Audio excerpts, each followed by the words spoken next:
ਸਿੱਧਾ ਦਿੱਲੀ ਲੈ ਚੱਲਦੇ ਹਾਂ ਤੁਹਾਨੂੰ। ਕੇਂद्रीय सेहत मंत्रालय ਦੀ ਪ੍ਰੈਸ ਕਾਨਫਰੰਸ ਚੱਲ ਰਹੀ है। एप्रोप्रिएट बिहेवियर पर और साथ में एक नए सपोर्ट के रूप में वैक्सीनेशन के ऊपर आज की इस स्थिति में एक जो चैलेंज हम सब लोगों के सामने उभर कर आता है, जिसको कि हम कंटिन्यूड बेसिस पर स्टेट्स के साथ डिस्कस कर काम कर रहे हैं, वह यह है कि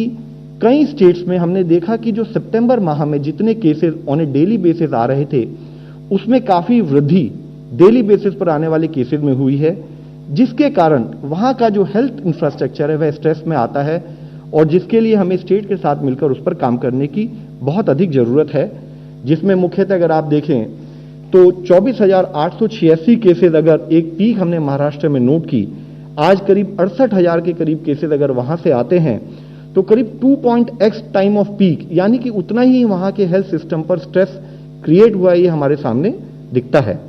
इसी तरीके से यूपी में हम देखें तो 5.4x यानी कि उस लेवल की पीक है, तो जिसके लिए जरूरत है कि हम यूपी स्टेट के साथ सामंजस्य करते हुए, डिस्कस करते हुए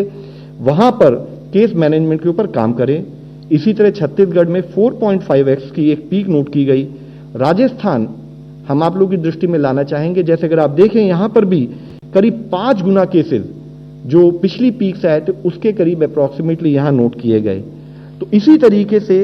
एक और जो ट्रेंड हम लोग मॉनिटर कर रहे हैं और जो स्टेट से हम डिस्कस करते रहते हैं कि एक स्थाई पर पीक आना एक बात है, लेकिन क्या वह केसेस कम होते दिख रहे हैं या वह पीक जो आ रही है वो कंटिन्यूड बेसिस पर एक हाई ग्रोथ ट्रेजेक्टरी दिखाती है, जिसका एक असर हम लोगों के सामने ये आता है कि हम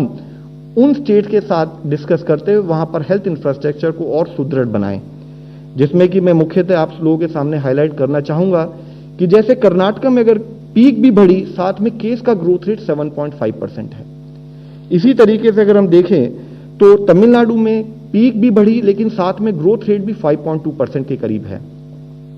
गोवा में केसेस बढ़ रहे हैं लेकिन साथ में ग्रोथ रेट भी 10.9% है। इसी तरह उड़ीसा में पीक में हम वृद्धि पाते हैं और पीक के साथ साथ ग्रोथ रेट में भी 8.1% की वृद्धि पाते हैं, जिसके तहत हम आप लोगों की दृष्टि में ये लाना चाहेंगे कि जरूरत है कि एक स्थाई पर हम अपने हेल्थ इंफ्रास्ट्रक्चर पर मिलकर काम करें। दूसरा, उसके साथ ही यह केसेस की ग्रोथ ट्रेजेक्टरी को समझते हुए इस पर कंटेनमेंट के एफर्ट्स पर हमारा दबाव उसी तरीके से, हमारे एफर्ट्स उसी तरीके से चलते रहें। इस विषय में मैं आप लोगों की दृष्टि में यह भी लाना चाहूंगा कि गवर्नमेंट ऑफ इंडिया की तरफ से डे वन से ही एक बड़ा प्रोएक्टिव स्टैंड ये रहा है कि हम केसेस की ट्रेजेक्टरी को नोट करें, स्टेट के साथ कोऑर्डिनेट करें और मिलकर उनके साथ कैसे एक स्ट्रैटेजी बनाएं कि हम केसेस को मैनेज कर सकें। हम लोगों के इस एफर्ट्स के पार्ट में ही इवन जबकि हमने सितंबर लास्ट ईयर में देखा कि केसेस में डिक्लाइन आ रहा है, तब भी हम लोग स्टेट के साथ उसी तरीके से जुड़े रहे। एक एफर्ट आप लोग इस सबकी दृष्टि में है कि देश में वैक्सीनेशन जनवरी से लॉन्च किया गया ताकि उसके थ्रू भी हमारे कंटेनमेंट के और ब्रेक ऑफ चेन के उसके एफर्ट्स में हमें एक सपोर्ट मिले। साथ ही हमने उस स्टेट से कंटिन्यूअसली डिस्कस किया कि चाहे केसेस कम होते दिख रहे हैं लेकिन हमें अपना गार्ड लोअर नहीं करना है। हमारा कंटिन्यूड फोकस बना रहे कंटेनमेंट मेजर्स पर, सर्वेलेंस पर। हम समय के साथ साथ अपनी टेस्टिंग कैपेसिटी बढ़ाते रहें। हमारा इंफ्रास्ट्रक्चर, हेल्थ केयर का इंफ्रास्ट्रक्चर और लॉजिस्टिक्स, उस पर हम काम करते रहें। और साथ ही कोविड एप्रोप्रिएट बिहेवियर, जो कि एक रूट कॉज के रूप में हम जिस तरह से हम केसेस की वृद्धि को रोक सकते हैं, उस पर हमारा एडहेरेंस के लिए काम चलता रहे। हमने हर स्टेट को यह भी रिक्वेस्ट की कि आप अपने केसेस की ट्रेजेक्टरी को मॉनिटर करते रहें और उसके बेसिस पर अपनी फ्यूचर रिक्वायरमेंट ऑफ बेड्स को प्लान करें और उसी स्थाई से अपनी कोविड डेडिकेटेड फैसिलिटीज बनाते रहें। एक मुख्य अंश, एक मुख्य एफर्ट जो कोलैबोरेटिव स्पिरिट में हम लोगों ने किया था, वह था कि इवन जिन स्टेट्स में हमने केसेस की ट्रेजेक्टरी में हाई ग्रोथ रेट नोट किया, वहां पर 75 हाई लेवल और मल्टी डिसिप्लिनरी टीम, जिसमें पब्लिक हेल्थ एक्सपर्ट्स और क्लिनिशियंस इंक्लूडिंग सीनियर प्रोफेशनल्स जैसे कि director AIIMS, member NITI Aayog, director NCDC, ऐसे सीनियर अधिकारी भी वह स्टेट के स्थाई पर गए, वह जिलों में रहे, उन जिलों में जहां पर ट्रेजेक्टरी में एक सर्ज नोट किया गया, ताकि वहां के डिस्ट्रिक्ट एडमिनिस्ट्रेशन को एक सपोर्टिव रोल वो प्रोवाइड कर सकें, ताकि उसके थ्रू हम किन चीजों पर फोकस करें जिससे कि हमारे केसेस की गति कम हो सके, वह प्रयत्न भी किए गए हैं।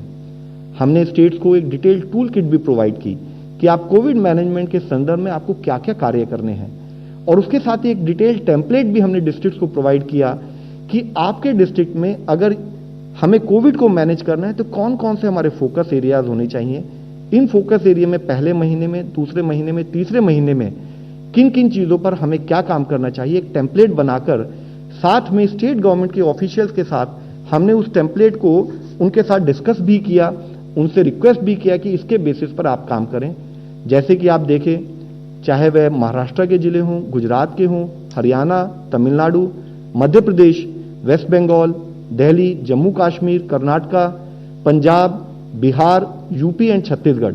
इन सभी स्टेट्स में हमने स्टेट्स के साथ और डिस्ट्रिक्ट के साथ एक कोलैबोरेटिव डिस्कशन भी किया और उनसे कहा कि आप चेन ऑफ ट्रांसमिशन को रोकने के लिए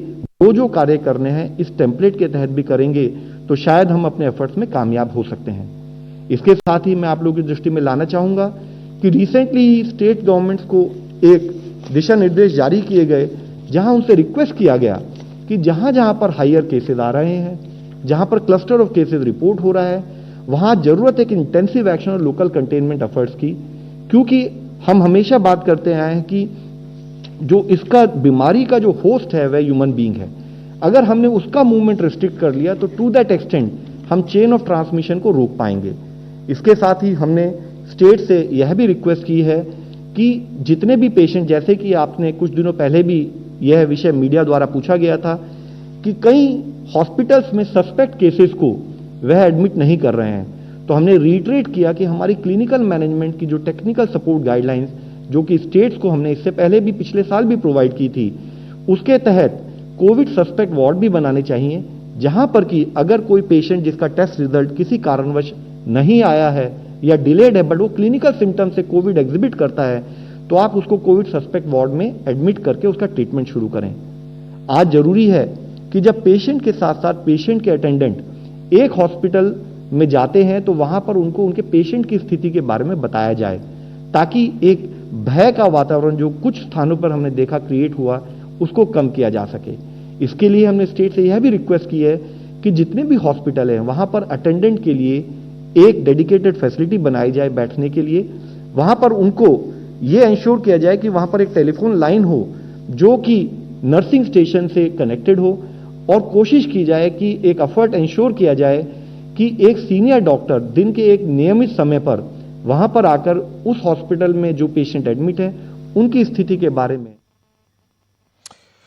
ਤਾਂ ਕੇਂਦਰੀ ਸਿਹਤ ਮੰਤਰਾਲੇ ਦੇ ਅਧਿਕਾਰੀਆਂ ਵੱਲੋਂ ਜਾਣਕਾਰੀ ਦਿੱਤੀ ਜਾ ਰਹੀ ਹੈ ਕੋਵਿਡ ਇੰਤਜ਼ਾਮਾਂ ਨੂੰ ਲੈ ਕੇ, ਹਸਪਤਾਲਾਂ ਦੇ ਵਿੱਚ ਕਿਸ ਤਰੀਕੇ ਦੇ ਇੰਤਜ਼ਾਮ ਨੇ ਔਰ ਖਾਸ ਤੌਰ ਤੇ ਜਿਹੜਾ ਦੇਸ਼ ਭਰ ਦੇ ਵਿੱਚ ਆંકੜਾ ਵਧਦਾ ਜਾ ਰਿਹਾ ਹੈ ਉਸ ਨੂੰ ਕੇਂਦਰੀ ਸਿਹਤ ਮੰਤਰਾਲਾ ਕਿਸ ਲਿਹਾਜ਼ ਨਾਲ ਦੇਖ ਰਿਹਾ ਹੈ। ਇੱਕ ਛੋਟਾ ਜਿਹਾ ਕਮਰਸ਼ੀਅਲ ਬ੍ਰੇਕ, ਜਲਦ ਵਾਪਸ ਆਉਂਦੇ ਹਾਂ।